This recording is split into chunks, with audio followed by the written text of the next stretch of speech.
네, 보신 것처럼 검찰이 이재명 대표와 주변인들의 계좌를 들여다보기 시작하면서 이 대표를 향한 본격적인 수사에 나선 모습입니다. 네, 관련 내용 최진영 변호사, 장윤미 변호사와 함께 자세히 짚어봅니다. 안녕하세요. 네, 안녕하세요. 안녕하십니까? 자, 이 영장을 발부받아서 계좌 추적에 나섰는데 어쨌든 뭐 계좌 추적 영장이 나온 거니까 계좌 추적에 나섰다는 의미는 어떻게 봐야 될까요? 이제 최종적인 자금의 종착지가 어딘지를 밝히는 수순에 돌입했다. 이렇게 얘기를 할 수 있을 것 같습니다. 예. 아시다시피 지금 그 천화동인 1호의 지분 중에 428억 정도의 종착지가 어디냐. 지금 보면은 그 김만배와 그 정진상 등의 그 녹취록을 보면은 이와 같은 돈을 저수지로라고 표현했던 적이 있습니다. 예. 저수지는 필요할 때마다 이제 그 떠서 자기들이 사용할 수 있다라는 취지인 것 같은데 지금 말씀하신 것처럼 그것이 단순히 남욱 등을 거쳐서 대장동 3인방에 간 이후에 과연 그분들이 다 썼는가?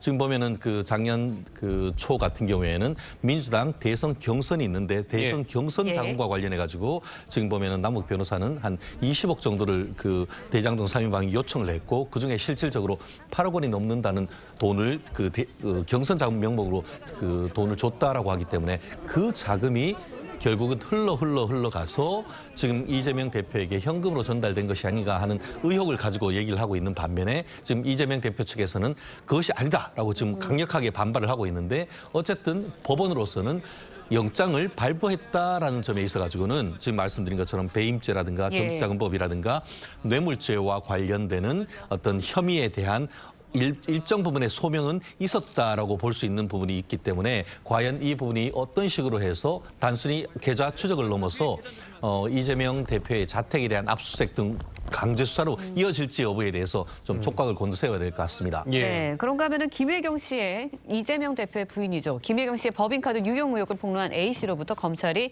이재명 대표의 집에서 현금 1억 5천만 원을 가지고 나와 계좌로 입금했다라는 진술을 확보한 것으로 전해졌습니다. 네. 이 자금의 출처에 대해서도 밝혀야 할 것 같아요. 예, 검찰이 들여다보는 것 같습니다. 그리고 그 시기에 좀 주목하는 측면이 있는 것 같은데요. 이게 지난해 6월에 이런 1억 5천만 원의 뭉칫돈을 갖고 나오는 걸 봤다라는 건데 그 시기가 민주당 대선 경선 이제 전의 상황이었습니다. 그러니까 어쨌든 정치 자금의 성격이 있는 거 아니냐라는 걸 검찰이 좀 들여다볼 것 같고요. 또 하나는 이 유동규, 김용희 공모해서 남욱 측으로부터 8억 4천여만 원을 받았다는 그 시기. 지난해 4월부터 8월까지이기 때문에 또 그 시기와 겹치는 부분이 있습니다. 그래서 이 돈의 흐름을 추적했을 때 김용 부원장이 지금 구속 기소가 된 상황에서 공소장에 적시된 그 어떤 정치자금법 위반 명목으로 받았던 그 금원이 혹시 이재명 대표 쪽으로까지 최종 종착지로 흘러 들어간 것은 아닌지 여부를 검찰이 들여다보는 것 같습니다. 예. 네. 자, 들으신 것처럼 이제 그 8억 원이 과연 나온 돈 1억 6천여만의 일부이냐. 자, 이런 의혹을 이제 검찰이 하고 있는 것 같은데 검찰의 이 의혹에 대해서 변호사님은 좀 어떻게 생각하십니까? 아직까지는 뭐 이재명 대표 측에서 다른 사람들하고 달리 구체적으로 지금 반박을 하고 있습니다. 예. 그렇기 때문에 과연 이것이 사실인지 여부에 대해서는 앞으로 좀 추가적인 수사가 필요할 것으로 보이는데요. 어쨌든 그 지금 합리적 의혹을 가지지 않을 수밖에 가질 수밖에 없는 것은 말씀드린 것처럼 2020 작년 같은 경우에 이제 그 민주당 대선 경선이 직접적으로 이루어지고 있었고 실제로 이제 광주의 이제 그 현지에서는 이낙연 후보와 그 이재명 대표 사이 아주 치열한 표싸움이 이루어지고 있기 때문에 그 당시에 그 경선 캠프 내부에서 그 조직 관리, 자금 관리를 하고 있던 김용 그 지금 민주연구원 부원장이 돈을 요청했다는 것 아니겠습니까?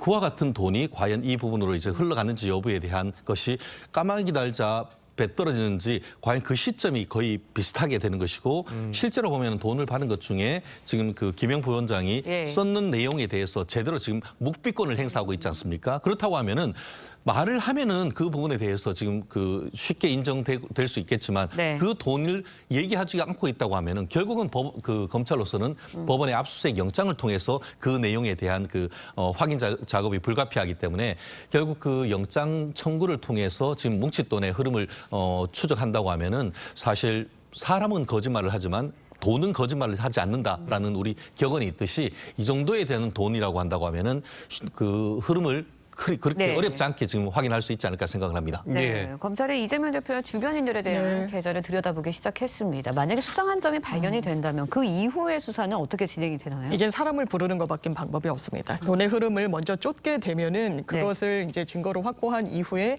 이 흐름에 대해서 하나하나 어떤 명목이었는지 그리고 어떤 경위로 이렇게 입출금이 이루어졌는지를 확인할 수밖에 없는데 사실 돈에는 또 꼬리표가 없습니다. 이게 현금으로 또 많이 왔다 갔다 한 부분이 있어서 어느 정도까지 이 수사가 나아갈 수 있을지. 왜냐하면 검찰의 지금까지의 수사 내용, 뇌물이든 정치자금법 위반이든 700억 원을 약속받은 최종 종착지도 유동규였고 사실 남욱 변호사의 증언을 살펴보더라도 본인이 직접 돈을 건넸다는 건 딱 유동규 씨에서 막히는 부분이 있습니다. 유동규 씨의 진술로 그리고 증언으로 이게 다른 방향으로 정치권으로 네. 흘러들어갔다라고 하면서 나온 것이 또 김용, 정진상, 이 이재명 대표의 측근들인데 거기서 이재명 대표로까지 또 경유해 가는 과정이 쉽지만은 않을 수 있습니다. 왜냐하면 돈의 어떤 흐름을 하나하나 추적하는 게 쉽지가 않고요. 이걸 또 불법 자금이라면 계좌로 이걸 남기는 네. 경우도 사실 상상하기가 어려운 부분이 있고 이걸 실제로 인지했는지 여부는 검찰이 이제 앞으로 풀어내야 될 숙제인 것 같습니다. 예. 아까 그 변호사님께서는 이재명 대표 측이 다른 사람들과는 달리 이제 그 거기에 대한 증언을 이제 거기에 대한 이제 소명을 네. 이제 정확히 하고 있다라고 이제 말씀을 하셨는데 그 말한 것을 이제 보면 통장에서 인출한 돈 거기에다가 모친 조의금이다. 자, 이거거든요. 자, 이거가 이제 소명이 될까요, 이 정도면? 결국 이 부분에 있어가지고는 지금 뭐 장 변호사님도 얘기했지만 현금 자체에 대해서는 뭐 꼬리가 없기 때문에 그렇다라고 얘기를 할 수 있지만 이 정도의 어떤 그 뭉칫돈이라고 할 경우에는 네. 통상은 뭐 5만 원이건 하는데 띠지에로 해서 이렇게 보관을 했을 가능성이 크지 않습니까? 예. 그렇다고 하면은 그 돈이 어느 은행에서 나왔는지를 충분히 추적할 수 있는 기법이 지금 그 특수부 같은 경우에는 다 네. 있습니다. 그렇기 때문에 과연 지금 말씀하신 것처럼 그 예컨대 모친상으로서 2020년 3월 달에 7천만 원 정도를 그 보의금으로 예. 가지고 있다가 했고 나머지 같은 경우에도 뭐 1억, 2억 되는 돈을 그 농협 계좌에 있다가 인출해서 했다고 하는데 통상 우리가 상식적으로 생각했을 때에 억대에 되는 돈이 왔다 갔다 한다고 하면은 그것을 거래를 명확하게 하기 위해서 계좌 거래를 하지 않습니까? 예. 그래놔야 나중에 소명을 할 수가 있으니까. 근데 그걸 굳이 현금으로 가지고 있다가 뭐를 어떤 식으로 썼다라는 것이 과연 우리가 그 최근에 있어서의 금융실명법 이후에 있었던 상식에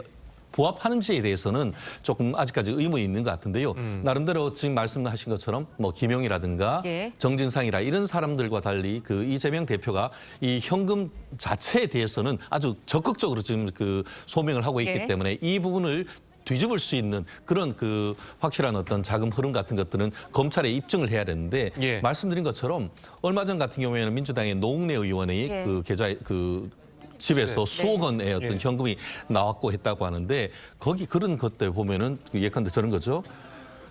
보의금이라고 하면 보의금 리스트 같은 것들이 있을 거란 예. 말이에요. 그렇다고 하면은 그런 부분까지 통해서 과연 그 돈이 맞는지를 아마 소명을 하지 않는다고 하면은 아마 그 이 정도에 되는 돈이라고 하면은 네. 어떤 실질적인 어떤 거래 내역을 충분히 검찰에서는 확보할 가능성이 높지 않을까 봅니다. 네, 예. 현금에 대해서 이재명 대표 적극적으로 소명을 하고 있습니다. 그러면서 이제 재산 신고까지 한 돈이다라고 네. 주장을 했는데 만약에 불법 자금으로 받은 돈을 재산 신고를 했다면 처벌을 면할 수 있는 건가요? 사실 이 이재명 대표 측의 어떤 그 항변 내용을 좀 살펴볼 필요가 있는데 상당히 네. 설득력이 있는 것도 사실입니다. 왜냐하면 1억 5천만 원을 왜 갖고 있었냐라고 했더니 그 당시가 이제 민주당 예비 경선 등이 막 펼쳐지던 시기잖아요. 네. 이게 기탁금을 또 내야 되기 때문에 현금으로 인출해서 갖고 있었던 부분이 있었고 아까 이제 짚어주신 대로 모친상을 당해서 거기에 따른 부의금 뭐 리스트랑 맞춰보면 그게 얼추 소명이 될 겁니다. 그리고 또 하나는 그렇다면 남은 돈들이 있을 거잖아요. 이게 정말 불법 자금이라면 이걸 은닉하거나 다른 방법으로 보관을 하지 본인 계좌로 입금을 다시 시키진 않았을 텐데 지금 이재명 대표 측의 해명을 들어보면 다시 본인이 사용하던 농협 계좌로 송금을 했다라는 겁니다. 그렇다면 자금 흐름이 명확하게 나오는데 실제로 정치자금법 위반의 돈이든 뇌물조의 성격의 돈이든 받았다면 이런 네. 식의 자금 흐름을 가져가지는 않는 부분이 있습니다. 그렇기 때문에 실제로 문제가 있다라고 한다면 그 부분을 일단 검찰이 소명을 해야 될 텐데 일단 민주당 측과 이재명 대표 측은 이런 어떤 구체적인 내용을 들어서 근거가 없다라고 이야기하고 있습니다. 예. 방금 이 장 변호사님 말씀처럼 네. 정말로 이게 불법 자금이라면 왜 본인의 계좌에 송금했을까요? 그렇습니다. 그렇기 때문에 저 또한 이 부분에 대해서 좀 조심스럽게 접근하는 것도 사실입니다. 예. 다만 그럼에도 불구하고 우리가 보통 사람의 상식으로 봤을 때 집에 수억 원의 뭉칫돈을 가지고 있다라는 사실 자체가 우리가 납득하기 어렵죠. 특히 최근 같은 경우에는 이자율이 올라가지고 네. 예컨대 10억 정도의 현금이라고 하면은 연 7천만 원, 1억이라고 하면 한 700만 원 정도의 어떤 이자가 수익이 나올 수 있는 것인데 예.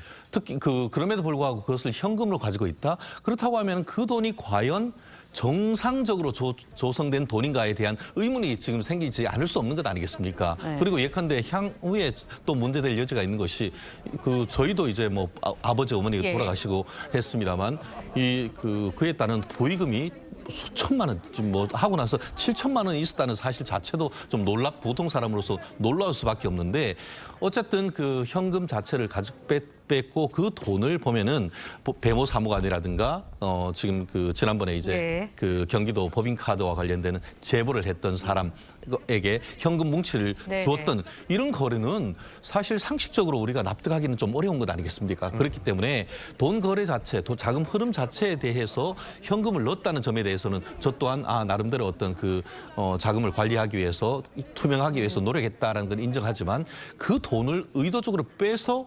개인을 통해서 현금 심부름을 시켰다는 그런 점에서는 석연치 않은 점이 분명히 있기 때문에 이 부분과 관련해 가지고는 추가적인 압수수색이라든가 이 부분에 대한 소명이 왜 그런 식으로 현금을 관리를 했냐. 예. 지금 얘기를 들어보면은 배모 사무관과 이런 심부름을 하면서 예. 왜 우리한테 이런 심부름을 시키냐라고 하면서 불만을 토로했다는 그런 증언까지 나온다고 하면은 과연 이와 같은 거래가 어떤 문제가 없는 것인지에 대해서는 이 대표 측에서 충분한 소명을 해야 된다고 봅니다. 예, 방금 말씀하신 것 중에 이제 이 대표의 모친 사항이 2020년 3월에 있었잖아요. 그 당시면 이제 이 대표 같은 경우에는 이제 지방자치단체장을 이제 할 당시고 이제 보통 우리가 이제 보통의 이제 상황을 봤을 때 아까 변호사님도 그렇게 많은 돈이 오는 거는 이제 좀 놀랄만하다라고 말씀하셨잖아요. 보통 지방자치단체장이나 이제 공직자들 같은 경우에는 모친상이나 이제 부친상을 당하면 부의금은 잘 받지 않는 그런 경우가 많거든요. 그런 경우는 좀 어떻게 봐야 될까요? 그렇습니다. 결국 이 부분에 있어 가지고는 부의금을 빙자한 뇌물성 부의금을 낼 가능성도 충분히 있거든요. 나아가서 최근 같은 경우에는 이른바 김영란법이 있지 않습니까? 예. 그렇기 때문에 제 친구 같은 경우에도 예전에 현직에 판사로 있던 친구가 부친상에다가 제가 10만 원을 했더니만 나중에 5만 원을 송금해서 돌려준 케이스가 있습니다. 그렇기 때문에 이 부분에 있어가지고 과연 향후에서는 김영란법 위반 이 문제와 나아가서 그 리스트가 있다고 한다고 하면은 생각보다 많은 금액을 한 경우에는 말씀드린 것처럼 추후에 대선에 가거나 그랬을 때의 어떤 보험조로 뇌물성 이런 부의금이 있을 네. 가능성도 있기 때문에 이런 부분에 대해서도 추가적인 어떤 수사가 이루어질 가능성은 여전히 살아있지 않을까 생각을 합니다. 예. 네, 정진상 실장 관련한 질문 짧게 드릴게요. 구속적 부심이 기각이 됐습니다. 네.